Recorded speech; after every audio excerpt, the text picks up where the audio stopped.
Okay, so let us start today's video with exercise 34. So here we have to prove that in a group, these two equations are equivalent. If one of them is true, then so is the other.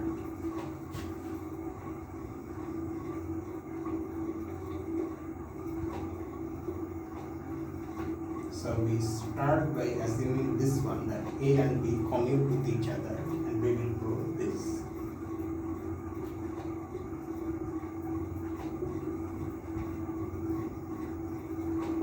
Then AB whole square equals AB times AB.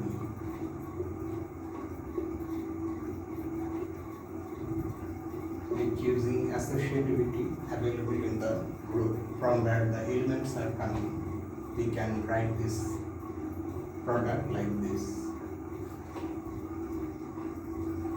Now in place of BA we can write AB.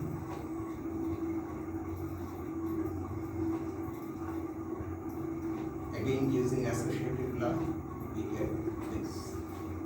So that means this equation is true. Conversely,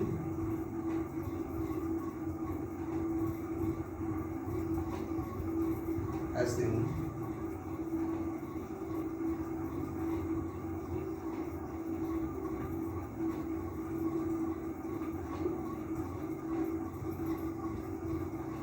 then A times AB times B. This we have already seen in this part here is equal to A square B square. But now A square B square is AB whole square, which is equal to AB times AB, or A times BA times B. So now what do we have? A times AB times B is equal to A times BA times B. So if on this equation we apply the two cancellation laws, then we will have AB equal to BA.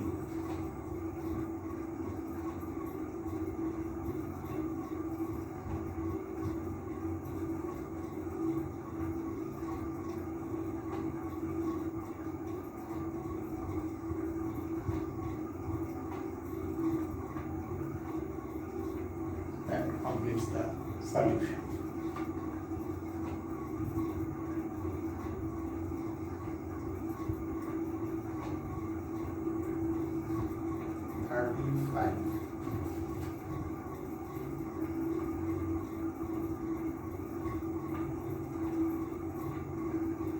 Like these three, the elements of a group.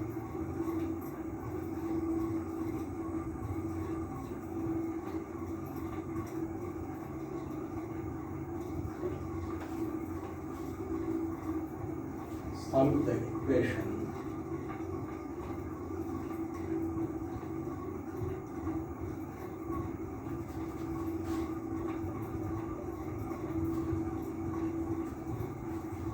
AXB equal to C for X. Solve A inverse XA equal to C for X.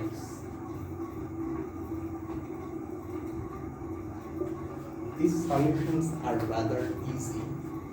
You can see that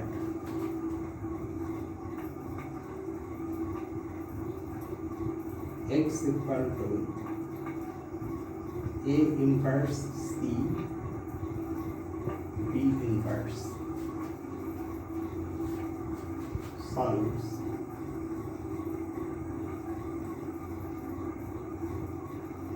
AXB equal to C to see why that is true, you just substitute this expression for x.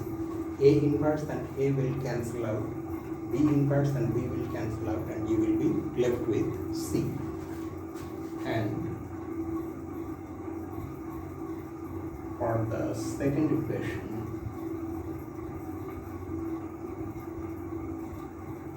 AC A inverse solves A inverse X A equal to C.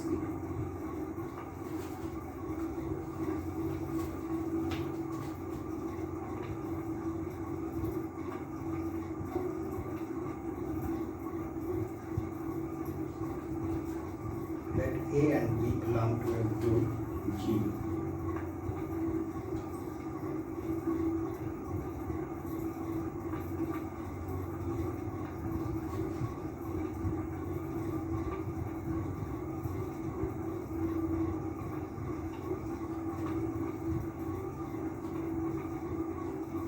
Find an X in G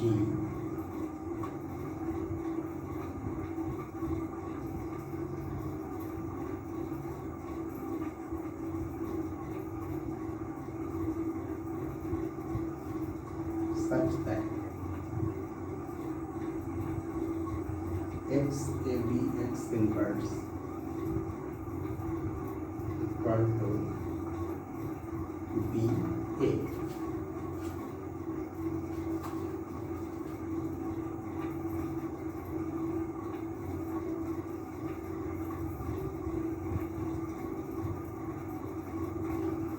Take X equal to B.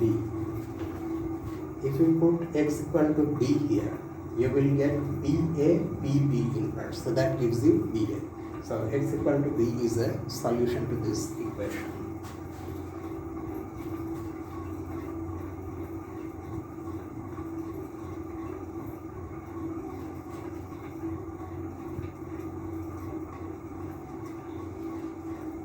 Let G be a finite group.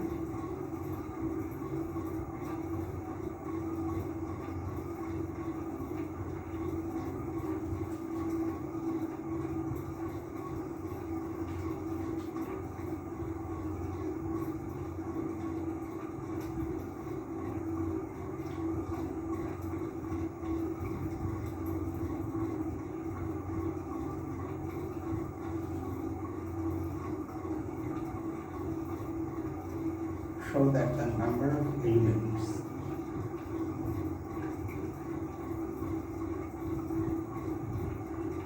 X of G such that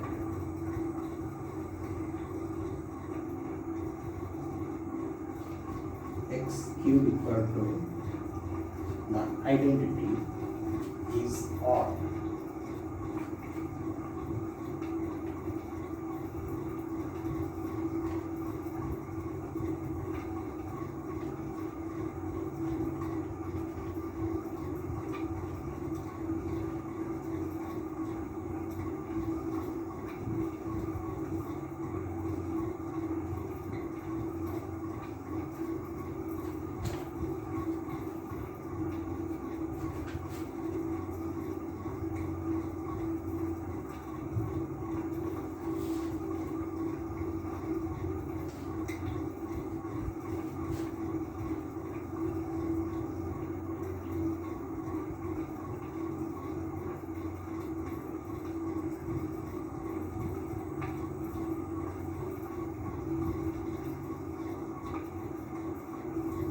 Show that the number of elements X of G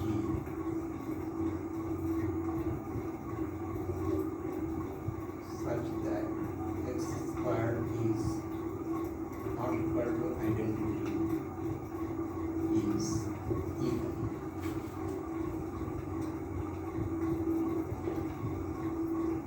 Okay, so here the solution is like this.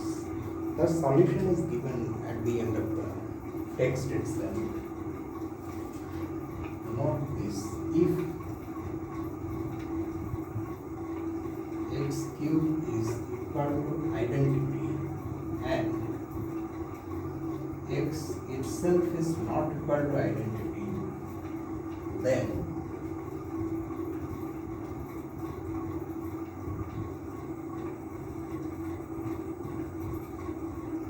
this is also equal to identity. To see why this is so, just apply the one of the rules of exponent. This will be x to the power minus 3, or in other words, one can write this also as the inverse of x cube. That also comes from the rule of exponent, namely this one.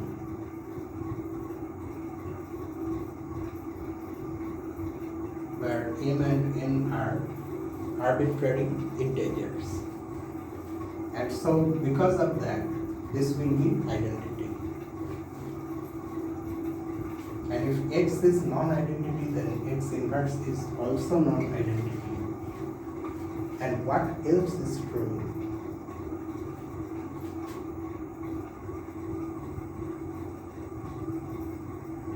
X is not equal to x inverse. Okay, x cannot be equal to x inverse.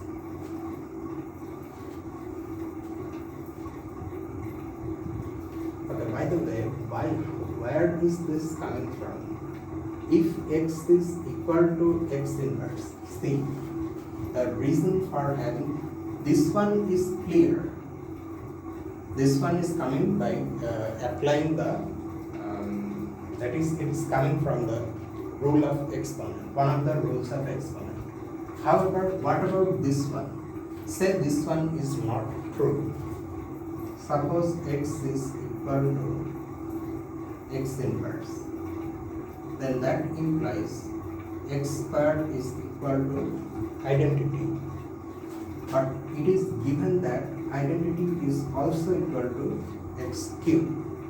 So by applying the cancellation law that is available in any group, x would then have to be equal to identity, which would contradict this one. So that means because of this, x has to be not equal to x inverse.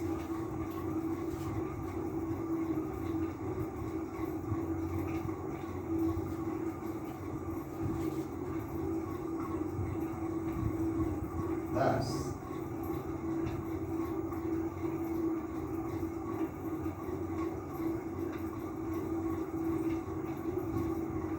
the non-identity solutions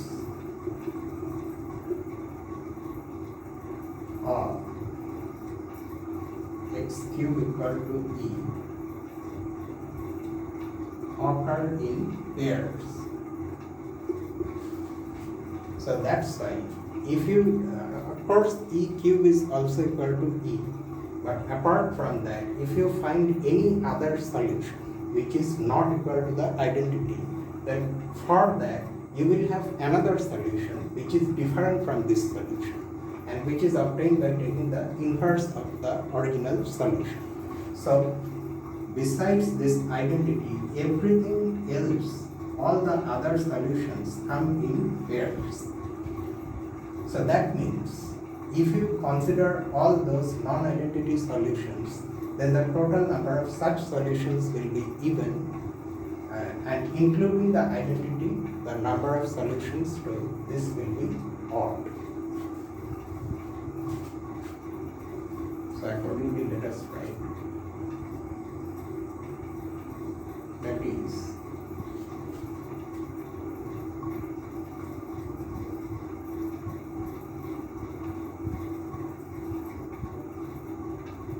the non-identity solutions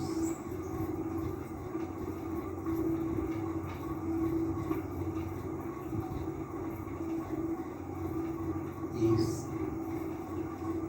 even in number, or we can write like this: the non-identity solutions are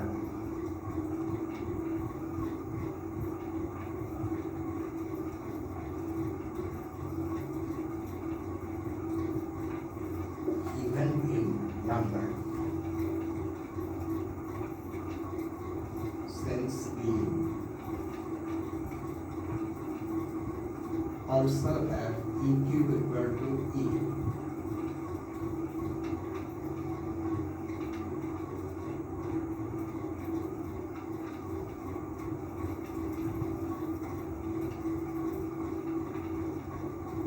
The total number of solutions of this equation in G is odd, sorry.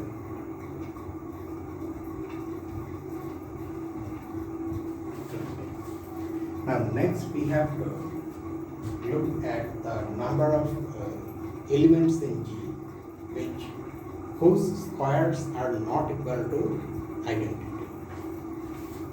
Next,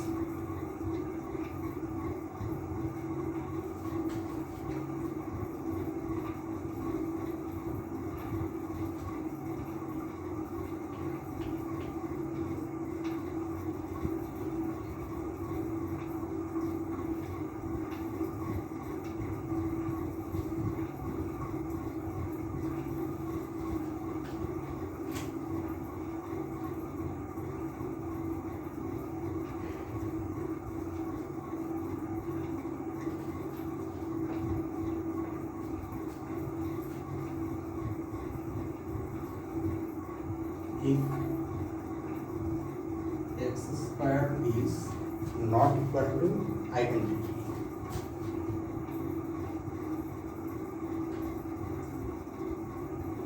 then x is not equal to its own inverse, because otherwise if x and x inverse are equal, then that would directly imply that the square of x is identity.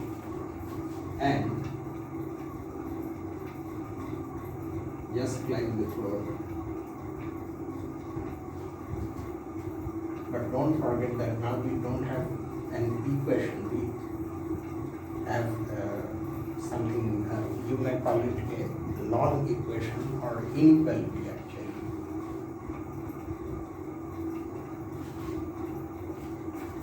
Why? Because if the square of x inverse is equal to identity, then from that, using that rule of exponent, you can prove that x square is equal to identity. So contradicting this one. So if this is true, and then not only do we have x and x inverse distinct, but the square of x inverse is also not equal to identity.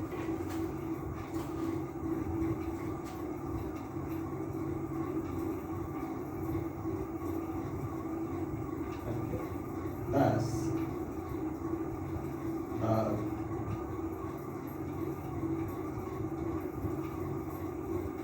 solutions of x square not equal to identity in G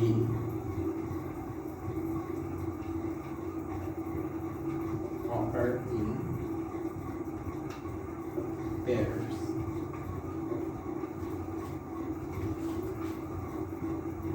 Because you see, unlike the previous case with the equation x cube equal to E, here now you cannot put x equal to E. That option is not there because E square is equal to the identity. It's not equal to the identity. So the solutions occur in pairs. If you find one solution, then you find another one which is different from this one. So they occur in pairs. And hence the solutions are even in number.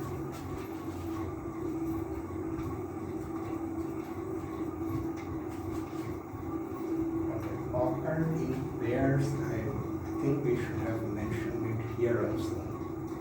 Of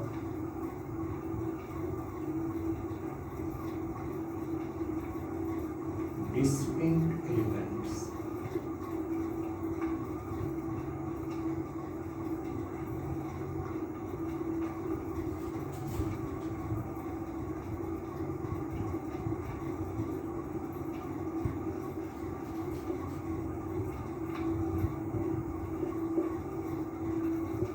It may seem a bit strange to call an x for which this is true as a solution of this inequality, but one can just think of this as a condition that is to be satisfied by some elements. in that sense it may be thought of as a solution. So there are an even number of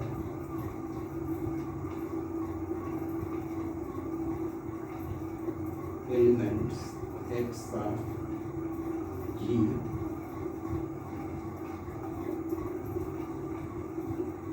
for which x square is not equal to the identity. So that completes the solution.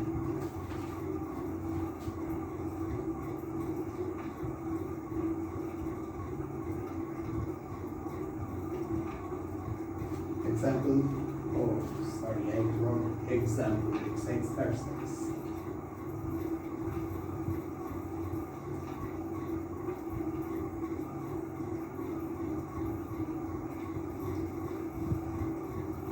Exercise 38.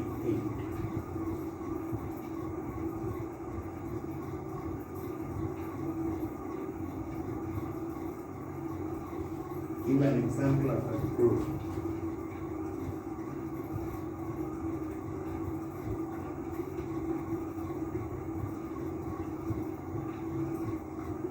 With elements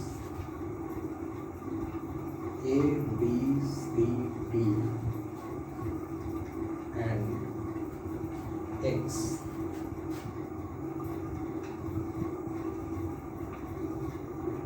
such that AXB is equal to CXD, but AB is not equal to CD.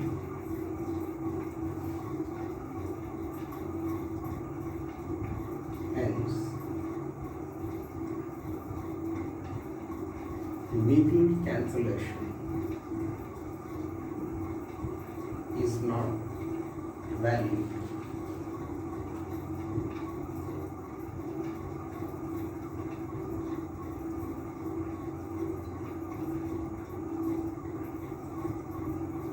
That is, you cannot cancel an element from the middle of such a product.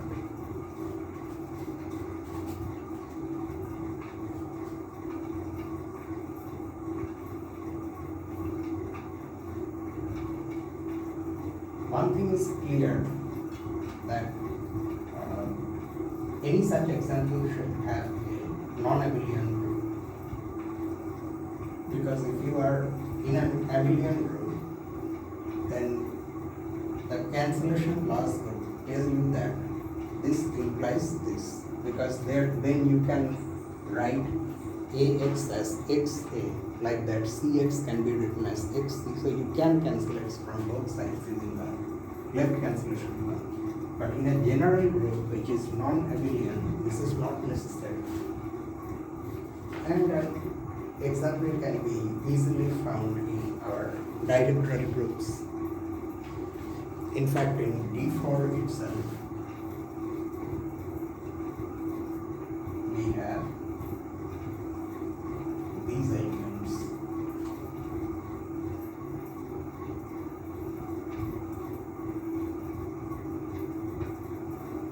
In D4 we have R90, V, D. To verify these calculations, you just go to the Gallian table for D4 given in the text and see how we have these calculations. So R90 is rotation through an angle 90 degree. V is flipping or reflection by a vertical axis. With respect to a vertical axis. D is reflection with respect to one of the diagonals. So all these things we have already come across these things. So R90B turns out to be D. Now since D is a reflection, DD is actually equal to R0, the identity. Like that, R0 is also equal to HH, where H is a reflection about the horizontal axis. Horizontal axis means horizontal line that divides two opposite vertical sides of a square into two equal halves. That is their perpendicular bisector. And this turns out to be equal to R180 VH. So you see that we really have R90 VD equal to R180 VH. So in place of A and B, we have R90 and D respectively, and in place of C and D, we have R180 and H respectively. So this equation is actually true for this choice of elements. But what happens if we calculate AB, R90D? Now R90D happens to be equal to this reflection H, which is not equal to V, and V is R180H.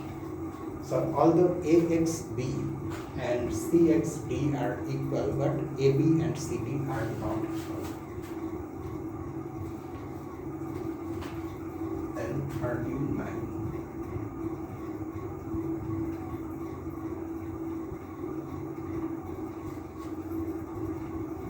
Suppose that G is the group with the property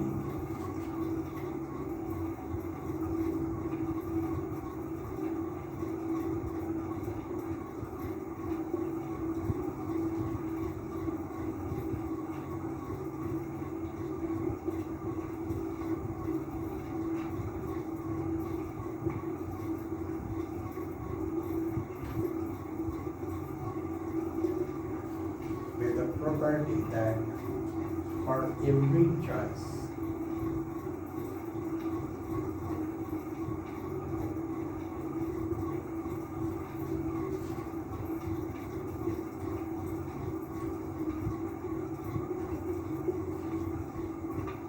of elements in G, AXB equal to CXB implies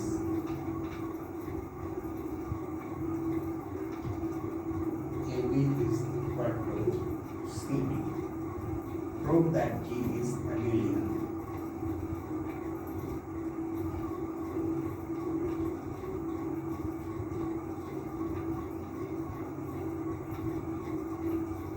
So this is related to the previous exercise. We see that the general cancellation, middle cancellation, which is not true in a general group, if we assume that it is true, then the group must be abelian.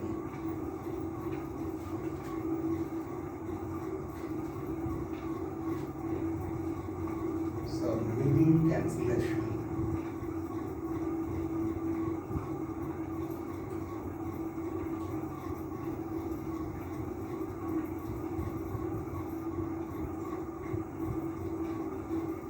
implies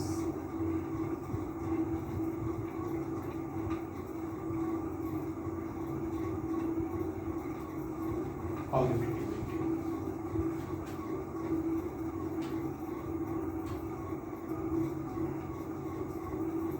So let A and B be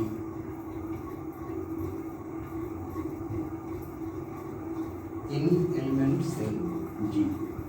We need to prove that A and B commute with each other. That is, AB is equal to BA.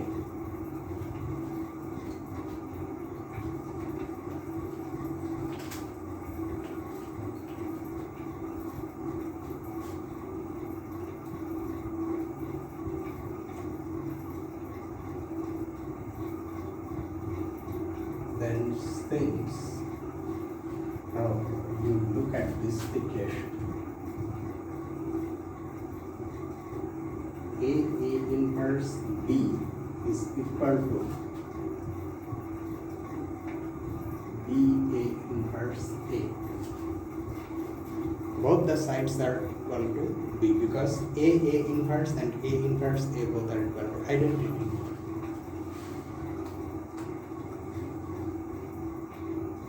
But by our hypothesis, we are in a situation where we can cancel A inverse from the AB.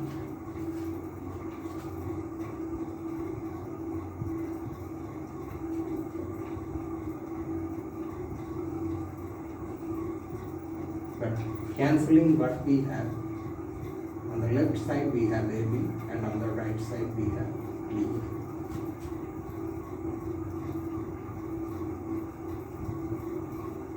Therefore, G is abelian.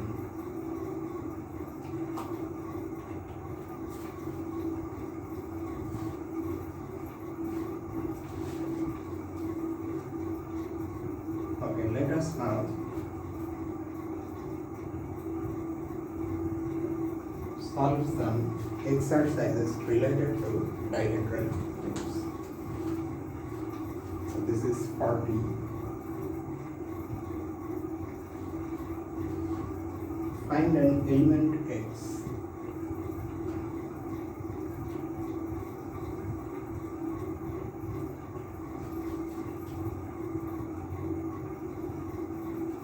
in the dihedral group D4 such that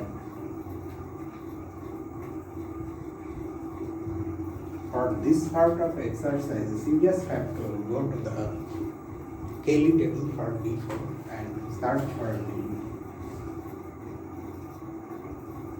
X that satisfies this equation.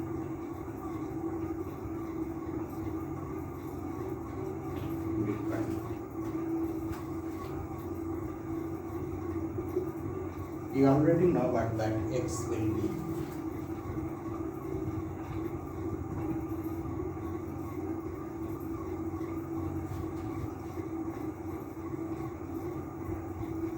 Because we know how to solve such an equation in a group for X. So X will be this R90V inverse D prime H inverse. So R90V actually is equal to D, but if you think of it, it's a reflection and the reflection is B and the rotation is R90. Now when you have a product of a reflection and a rotation, we have already seen that it's ultimately a reflection. And being a reflection, the inverse is equal to the reflection itself. However, since we ultimately have to calculate this, even if we write this equal to R90V, that is D. So D inverse D prime, just like that, since H is a reflection, so its inverse is H itself. Okay, now D prime H is R90. D inverse is D, D prime H is R90, and this is equal to V. So our required element is V.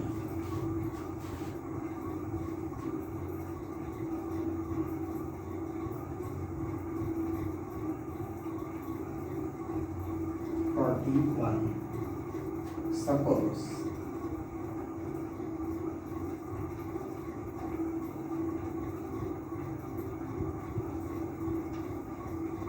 F1 and F2 are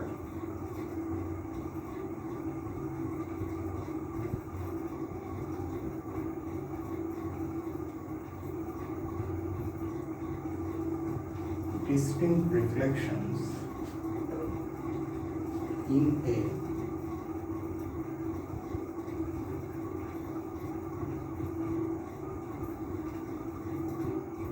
dihedral group Tn.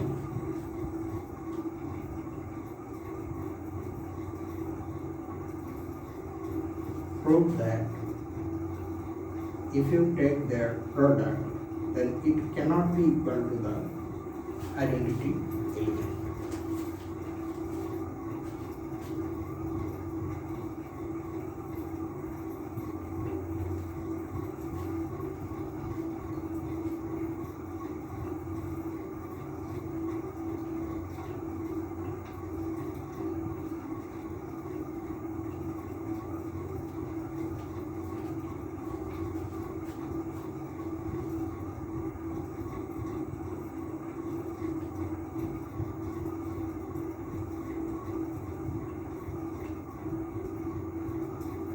Contrary to this, let us suppose that f1, f2 is actually equal to the identity element, and we will then try to arrive at a contradiction.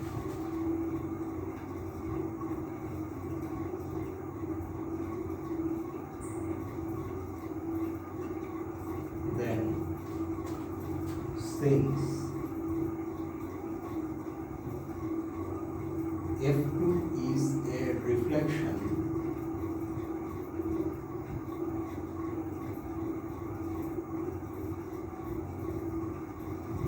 f1 is equal to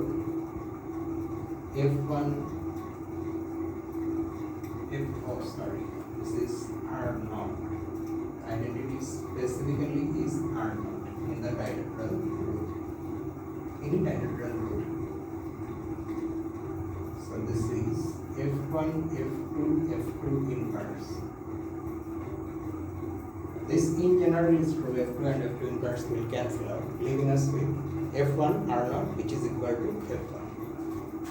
But now because of associativity, we can write like this,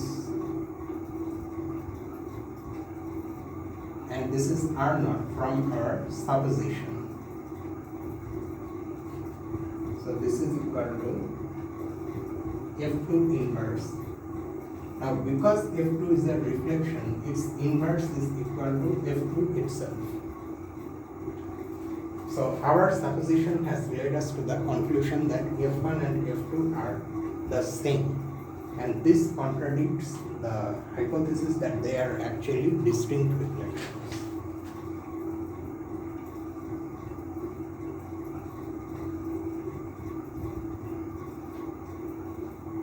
This contradicts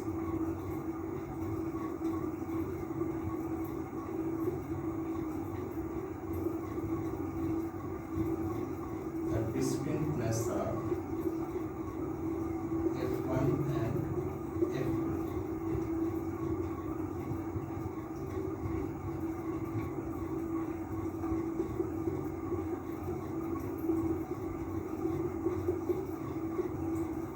So our supposition is wrong. That is,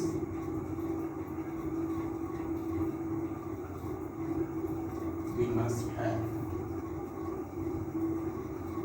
f1, f2 not equal to R2.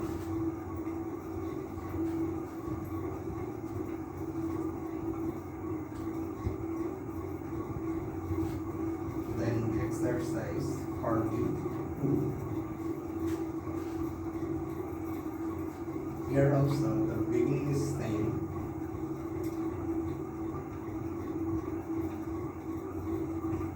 Suppose f1 and f2 are distinct reflections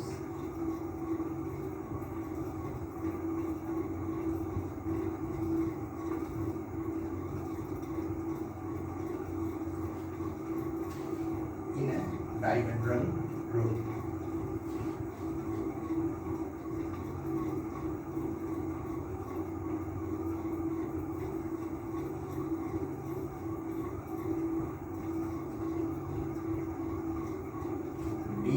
Such that this time they are commuting with each other, f2 and f1. Prove that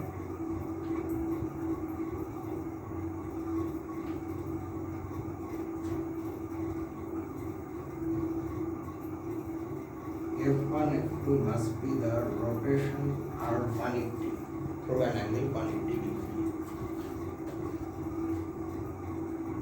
at first glance it may seem somewhat complicated and you may not be able to see the solution, but if you think carefully, it will suddenly come to you and you will see that it's actually quite easy.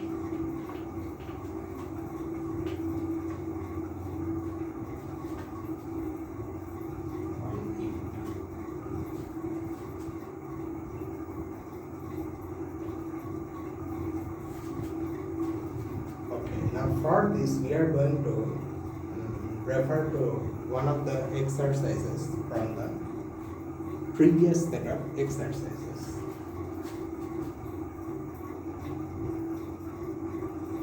From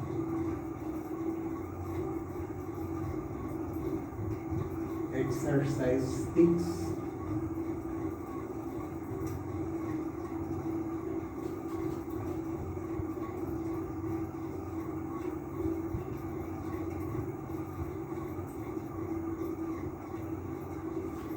On the previous set of exercises,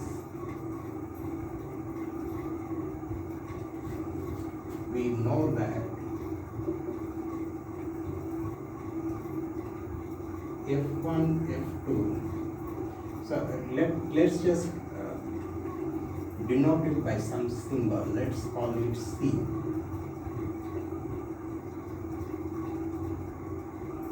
This is a rotation.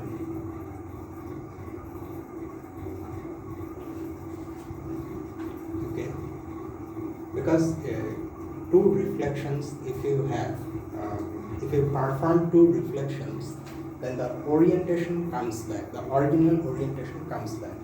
So since we already know that in a dihedral group, any element is either a reflection or a rotation, and reflections always change orientation. So this cannot be a reflection, so it must be a rotation. In fact, that's how we solved that exercise 6 then. So this is a rotation.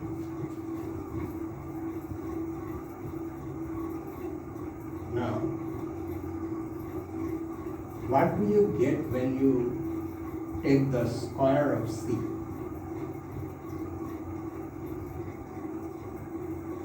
You get F1, F2 square.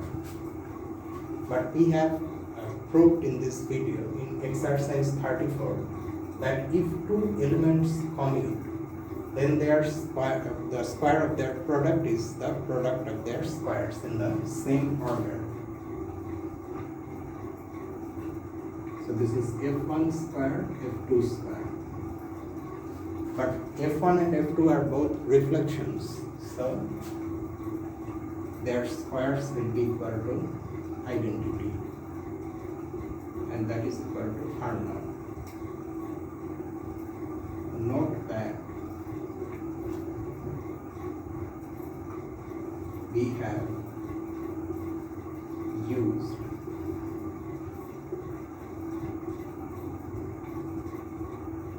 exercise 34 here.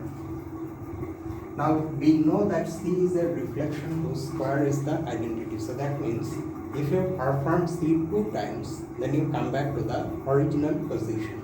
And this can only happen for the reflection where the angle is 180 degrees. For no other angle will you come back to the original position. Hence,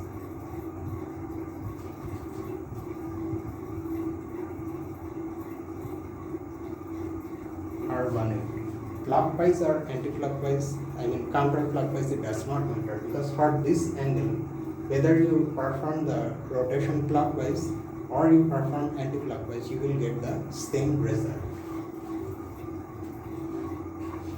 Okay, so this proves the claim. Then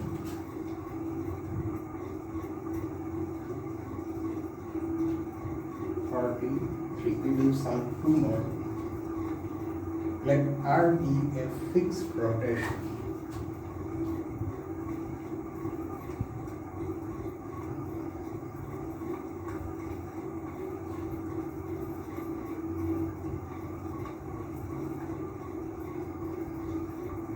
And if be a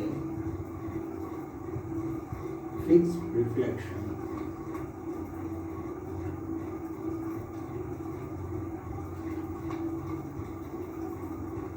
in a dihedral group.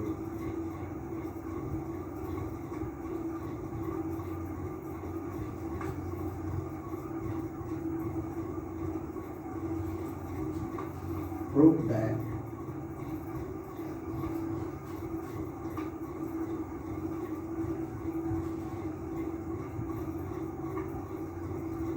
r to the power k times f times r to the power k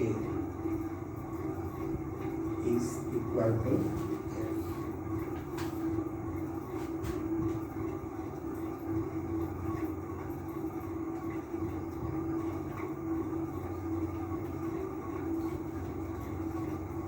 Where k is some integer, that is understood, and they haven't mentioned anything about that.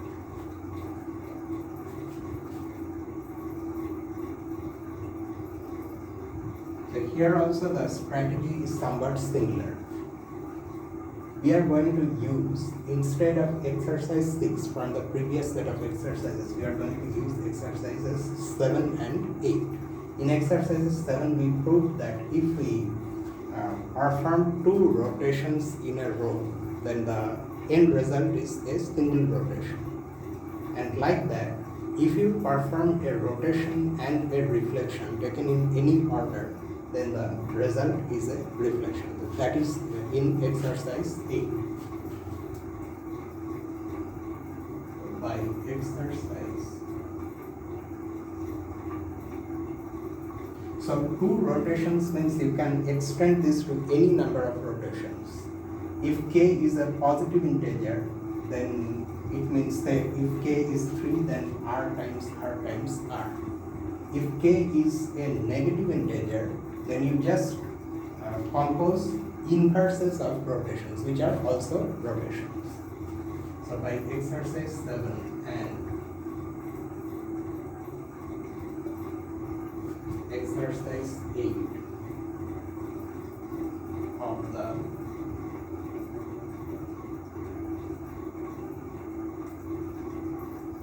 previous set of exercises,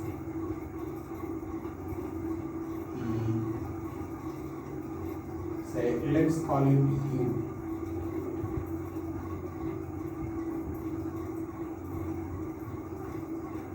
This is a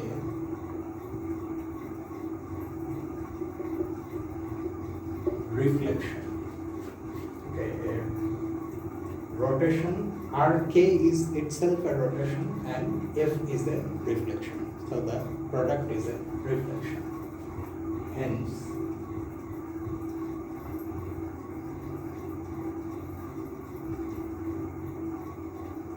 RKF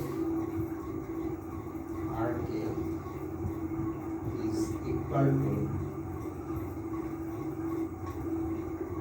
RKF RK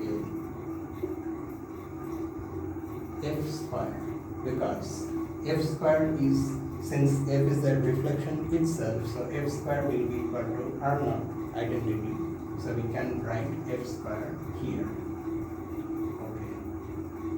Now,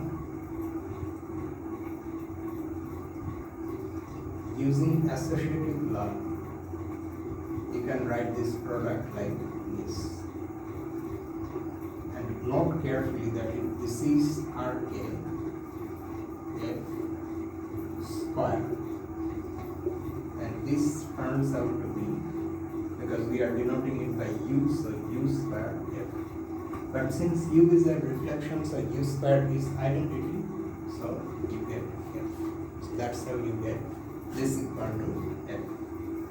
And finally, exercise 44.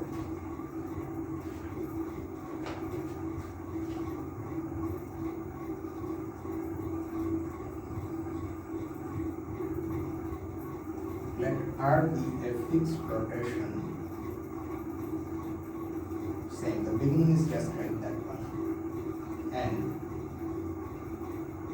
if a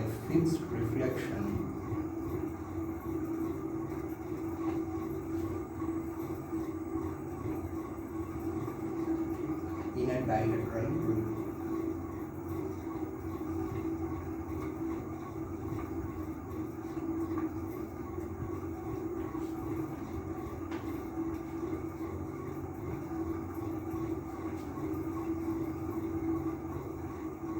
Prove that if RKF is equal to R to the power minus K, and also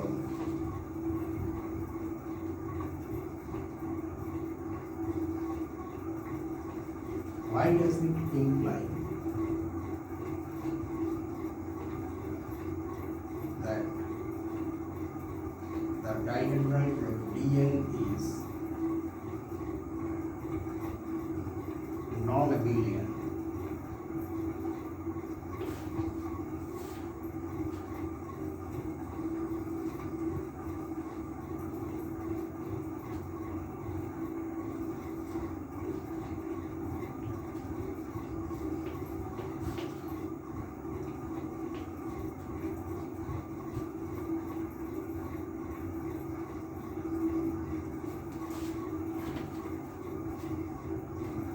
Here also you can almost understand what we are going to do. Let's not just write it formally. We will just see how to proceed. You do it for me. The thing to note here is that just like that, if Rk is also a reflection, because it is a product of this reflection and this rotation. So since this is a reflection, you will have this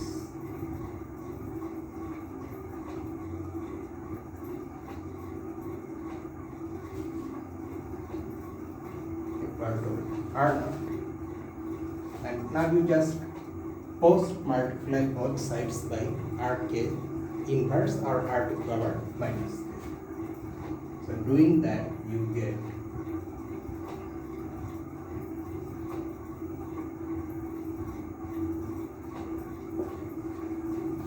so you needed this, so now you have this.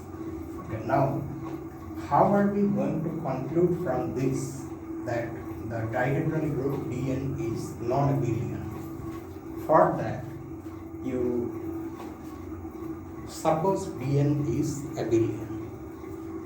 Then what shall we get from this calculation? We will get this.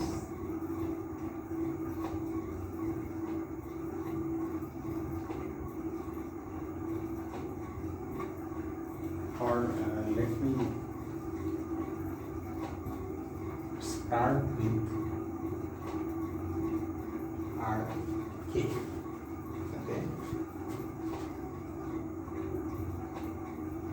Rk can be written as Rkf square, because f is a reflection, so f square is identity. Now the fact that we have supposed Dn is abelian allows us to write this product as this.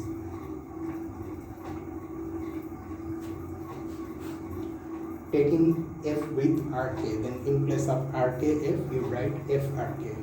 Fr to the power k. But this we have already proved to be equal to this. Okay. So from this, what do you get? You get the fact that the square of this rotation is equal to identity. So that means this must be equal to, we have already seen this, R180, because that is the only rotation whose square is the identity. Now note that this k is not fixed. R is fixed but k is not fixed, and we also know that in a dihedral group, if you take a non-identity rotation, that is a rotation that is not equal to R0, different from this one, okay, then its powers generate all the rotations. So clearly, if you now vary k, all the rk's cannot be equal to r180. So that is a contradiction. And if you want to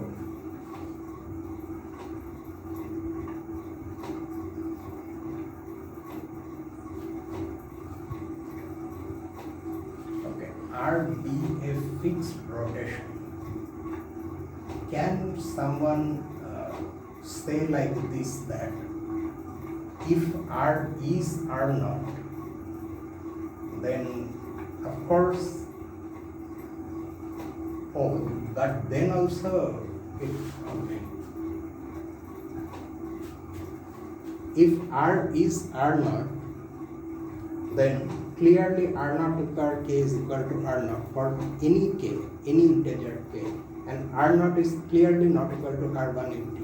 So there you will have a contradiction. And if R is not equal to R naught, then the powers of R generate all the rotations, because the rotations taken together form a cyclic group of order n in Dn, a cyclic subgroup, although we haven't yet got subgroups, but I'm just simply saying. So in that case, and this equation is saying that in that cyclic subgroup of order n, all the elements are equal to R180, which is complete nonsense, because R180 is one fixed element. So there also we are getting a contradiction. So everywhere we are getting a contradiction in both the cases. So that means our supposition that Dn is abelian is wrong, and hence Dn must be non-abelian. So I end the video here. If you are new to this channel and if you find these things interesting, useful, or entertaining, then please consider subscribing. So that will be all for tonight. This is me, Lucifer, from a mathematical room. Have a nice night.